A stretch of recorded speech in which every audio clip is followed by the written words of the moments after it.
Guys, today I'm gonna talk about deleting the people pleaser in you. So let me delete the people pleaser in you because I have deleted it from me as well.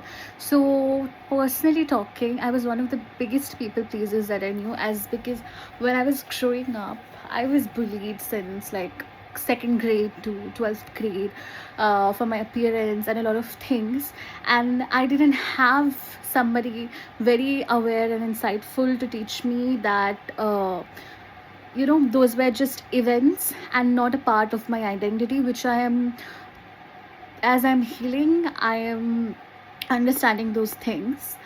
That an event, no matter how long it is simply an event, not a part of an identity. Even if it's painful, even if it's joyous, yeah, it's an event. Okay, so I was such a big people pleaser growing up that I would self sabotage. Okay, I would let people cross my boundaries.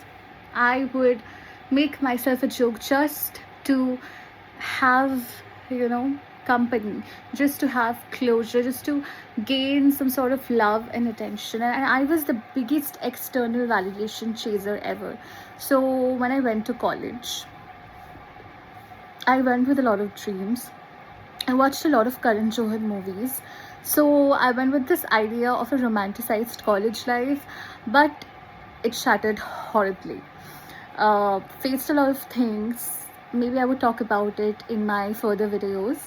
But it was not a very, very like joyful time as I thought it to be.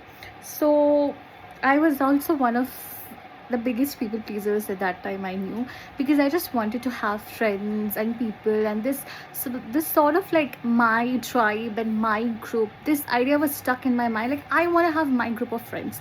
I won't lie, I did have friends, but they were very fleeting sort of friends, not stable or permanent kind of friends that I always craved.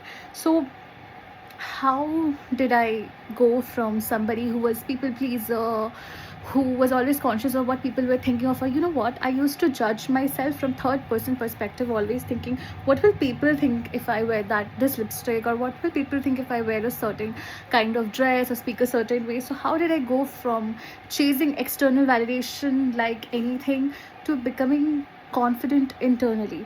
Now, I wouldn't lie, I am still working on it, but it's like I am trying to reach the level 10, which is full acceptance and full inner validation, at a point where you don't need external validation. I have reached like point 7, I would say 7 to 8. So yeah, so I think I can share that from my experience as somebody who has worked through it and is actively working through it, and I hope this helps you.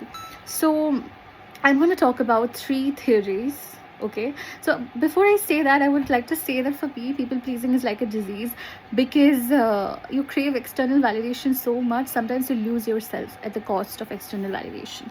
So the 3 theories are myself invented. So the first theory, I like to call it, is the jar theory, which I have already made a YouTube short about. So the jar theory is that if you have capacity of a water drum to give and receive love, and the other person has that of a salt jar to give and receive love, how will they give and receive love like you do?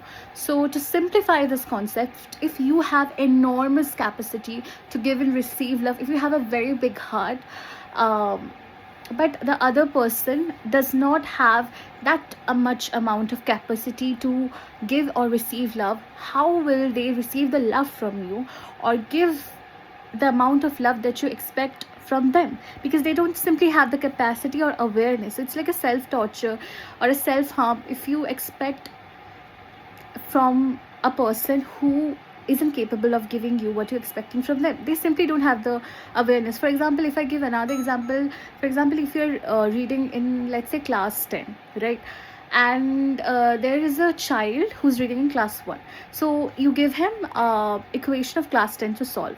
So maybe of course he wouldn't be able to solve it, right? So does that means that he's bad or good? No, he's not bad or good, he's simply just unable to do it. Okay, not everybody has the emotional capacity, the emotional awareness, and the emotional intelligence to sort of always give and reciprocate the amount of love or respect that you may give, right? So you may be emotionally a very aware person, emotionally very intelligent person. The person in front of you, they may not be that much. So it's not a good or bad thing. It's just they are incapable of giving you that love. So what you should do is simply emotionally detach from that person, okay? Because if you stay and still expect, the person anyways isn't capable of giving it, so how will they give it to you, right? So the next theory that I'm talking about is the lens theory, okay? So this is also my self-invented theory. So if you have this thing that how will people perceive you, this is going to be a biggest helper for you. So the thing is that the lens theory talks about you can be extremely majestic and beautiful, but if the lens of the camera used to capture you is broken and the photo comes out bad, is it your fault or the lens? To simplify, you can be the most sweetest, kindest, the most amazing person out there, the most gorgeous. But if the other person has insecurities, because everybody looks at you or judges you from their perspective, from their projections, people project onto you based on their experiences, which may have nothing to do with you. For example, we sometimes see a very robust or a very big guy, and we assume that we should be a little aware of the person because they may get angry very easily, but maybe the reality is they're a very soft hearted person, but we assume that, right? Because that's our projection. So people project onto you, so you can be the kindest, sweetest, and the most amazing nicest person out there, and maybe still somebody will think that you are just being fake, right? So you cannot control people's projection. You, like I said, they're, for example, you can be a very beautiful model, but if the photographer who's capturing your photo has a broken lens and the picture comes out bad, is that your fault or the camera lens's fault? Of course it's the lens's fault, right? So equate the lens with the projections of people and people's mind. People judge you based on their perceptions, on their previous experiences, which may or may not have, mostly which may not have anything to do with you, right? So there are also a lot of generalized perception. For example, people think that you know fat people, there's this perception that I know people usually think that fat people are people who are, now I'm not trying to shame anybody here, I myself am a big girl, plus size girl. So yeah, they think people who are plus size are usually, this is a perception, um, maybe not very sharp in their minds, but that's not true, right? That's just, and one of the assumptions, so there are generalized assumptions and there are personal assumptions. So people make assumptions on you, and what are those assumptions? They are the lenses. So you cannot do anything on that, right?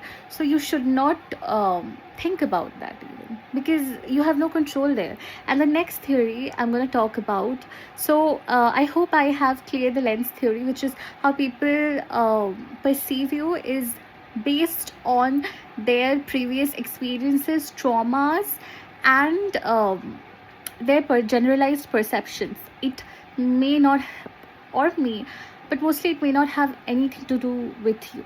Next is the ladder theory. Okay, now there's also a ladder theory by Neville Goddard. I'm not talking about that. This is my personal invented ladder theory, which I'm talking about. So it talks about that people under you will pull you down because people above you can only pull you up. Imagine yourself at the ladder, okay? There are 10 steps, you're in 7th or 8th step. So, and you see a person who's in the 2nd step and they want to come to the 8th stair or the step like you. So, but they are unable, right? So, what's the closest way they can be with you? Maybe they don't want to work as hard, or they don't want to climb so many stairs like you do. Hypothetically, what they will do is they will try to pull you down. Or maybe you're in the like 4th or 5th stair, they're in the 2nd or 3rd stair, and they don't want to go up because they don't want to do as much hard work as you did. So what they're going to do, they're simply going to pull your leg, and they're going to pull you towards them so that you can be at same level. They don't want to do so much work as you. They want to be pulling you because they are under you, so they want you to come to their level, right? But people who are above you, and I'm not talking about just posts like social hierarchy, I'm talking about like who are more aware than you, right?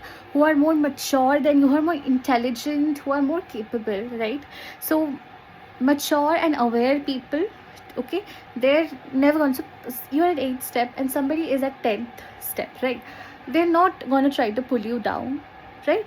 And they cannot physically do that. They can kick you down, which they would do only if they're insecure. But the only thing that's physically possible for them is to pull you up by hand, right? People above you cannot pull you down. That's physically impossible. They can pull you up by your hand. People below you can pull you down by your leg, right? So always understand, people who try to put you down are under you anyways. They are insecure. They're not at your level of awareness. So if somebody is not at your level of awareness or does not have the amount of consciousness as you do, why does their opinion matters to you? If now, I'm not telling you to be superly selfish about everything. What I'm telling you is, for example, you are trying to describe some sort of like spiritual theory to a person who does not have that level of awareness to understand you. Does that means that your level of knowledge is invalid? No, it's just simply the person hasn't reached that amount of consciousness, right? So in that case, understand that people who mock you, who bully you, who pull you down are anyways insecure of you because they're below you.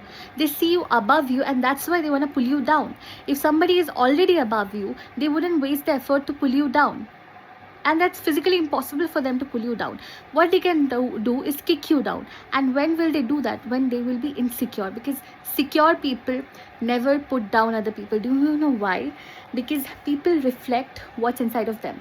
If you're somebody who's a very lovely and loving person, you would reflect love outside of you. If you're somebody who's very secure and confident, like I was at a time very confident, I'm still working on my confidence right now.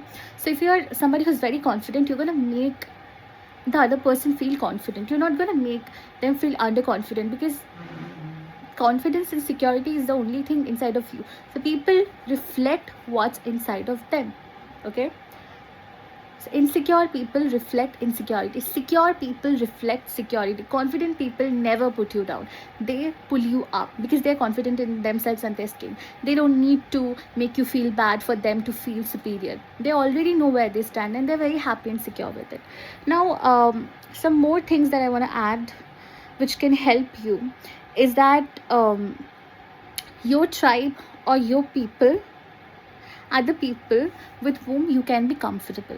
So if you ever feel uncomfortable with somebody, if you feel like what will they think constantly, you are trying to please them, I'm sorry to say they're not your person. Because the number one sign, and you can even search about it in Google, the person is your person, is that you feel comfortable with them. Your nervous system feels regulated and calm with them. Not very excited, not very hyper, not vigilant, because vigilance is a sign that the person triggers something in you, okay? So think about it. Think about your best friend or the person you have known for years. Whenever you see them, you can be in your baggiest clothes, right? You know they wouldn't judge you. You can be yourself with them and you feel comfortable with them, right? So people who are your people do not trigger your nervous system. The only people who trigger your nervous system are the people who are not your people. And this can be translated to even your close ones, right? So if you feel like you do not feel comfortable with someone, it may be because your vibrations do not match. Now I'm going to make a video about vibrations also, but some people are just energetically unaligned with us very, very prominently.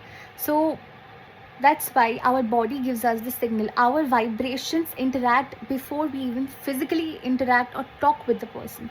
So that's why we feel uncomfortable with the person, we feel triggered with the person, because our nervous system is not feeling calm.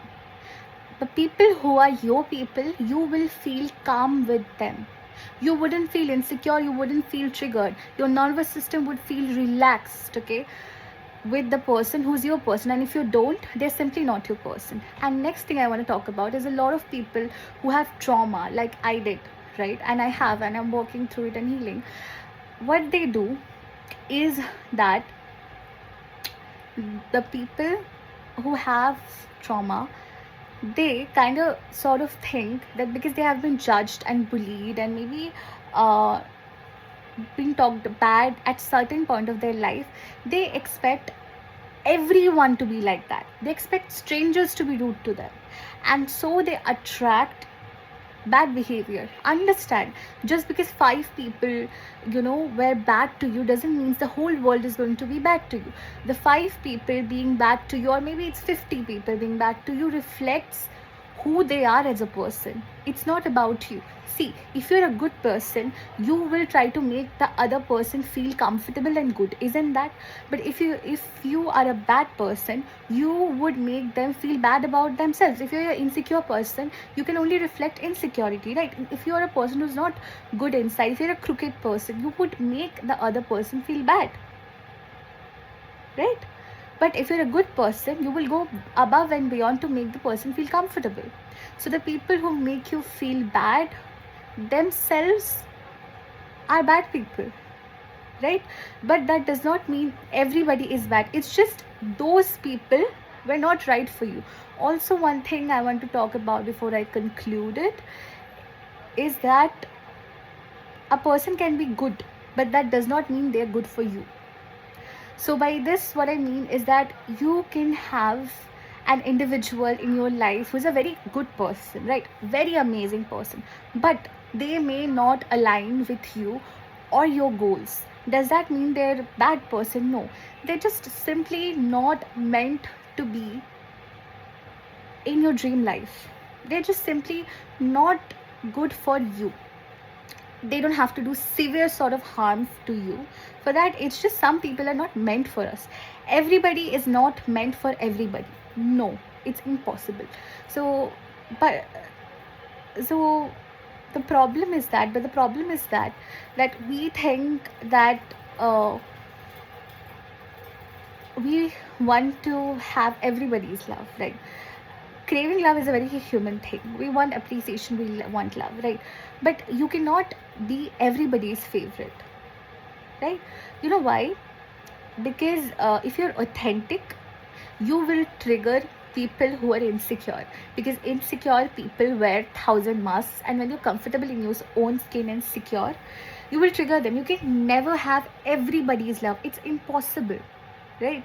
Because somebody or else will get triggered by you even if you don't do anything, because they are traumatized. You being authentic and confident in your own skin triggers them, because they cannot be that. So always understand this, that people are not your enemies.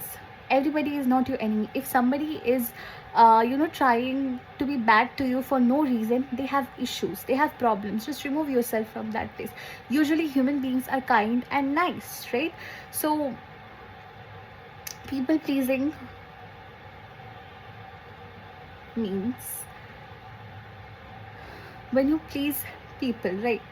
But it shouldn't come at the cost of yourself. You shouldn't sabotage yourself to gain somebody else's love, because if you have to sacrifice yourself for somebody else's love, they were never your person, because you have to do for them then after that. And that's not love. Love is not transactional. Love is natural. Relationships, friendships are natural, they're emotional, okay? They're not transactional in a business sort of way, right? You don't have to do for them to give you love. That's not natural, okay? Now I hope you found this video helpful. I may make a part 2 about it soon in the future, but this was a breakthrough idea that I had and I wanted to share it with you. Watch this video as many times as you can, because I feel like it's going to be a very, very helpful video for you if you can apply it in your life practically. Because, see,